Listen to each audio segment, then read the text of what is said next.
നമസ്കാരം. നമ്മൾ ഇന്നെല്ലാവരും ഒത്തുചേർന്നിരിക്കുന്നത് 79ാം സ്വാതന്ത്ര്യദിനം ആഘോഷിക്കാനാണല്ലോ. നിങ്ങൾക്കെല്ലാവർക്കും ഇന്ത്യയുടെ പതാകയെക്കുറിച്ച് അറിയാമല്ലോ. ആ പതാകയുടെ പിന്നിലുള്ള കഥ പറയാൻ ഞാൻ ഇന്നിവിടെ എത്തിയിരിക്കുന്നത്. പിങ്കള വെങ്കായ എന്ന ആന്ധ്രാപ്രദേശ് സ്വദേശി കുട്ടിക്കാലം മുതലേ പതാകയെക്കുറിച്ച് താല്പര്യപ്പെടുമായിരുന്നു. മറ്റു രാജ്യത്തെ പതാക കാണുകയും ഇന്ത്യക്ക് സ്വന്തമായി പതാകയാണെന്ന് അദ്ദേഹത്തിന് തോന്നി. അദ്ദേഹം രൂപകൽപ്പന ചെയ്ത പതാകയിൽ ചിഹ്നങ്ങൾ, അർത്ഥങ്ങൾ, നിറങ്ങൾ എന്നിവയെല്ലാം ഉൾപ്പെടുത്തി അദ്ദേഹം ഗാന്ധിജിക്ക് കാണിച്ചു കൊടുത്തു. ഗാന്ധിജി അത് വളരെ പ്രശംസിച്ചു. പക്ഷേ ചില മാറ്റങ്ങൾ നിർദ്ദേശിച്ചു.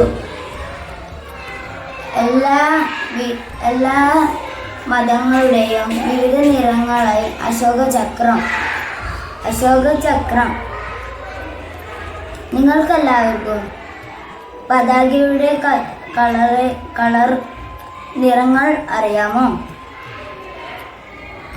3 നിറങ്ങളുണ്ട്: കുങ്കുമം, പച്ച, വെളുപ്പ്.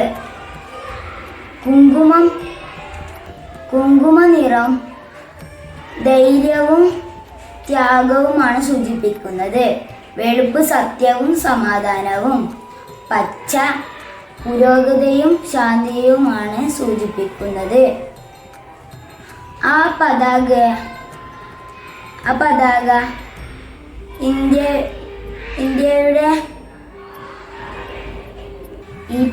ഇന്ത്യയുടെ യശസ്സ് ഉയർത്തിക്കാട്ടുന്നു.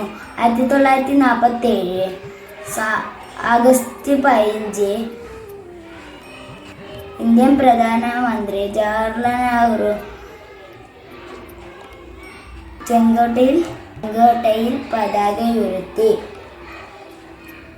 നന്ദി, നമസ്കാരം.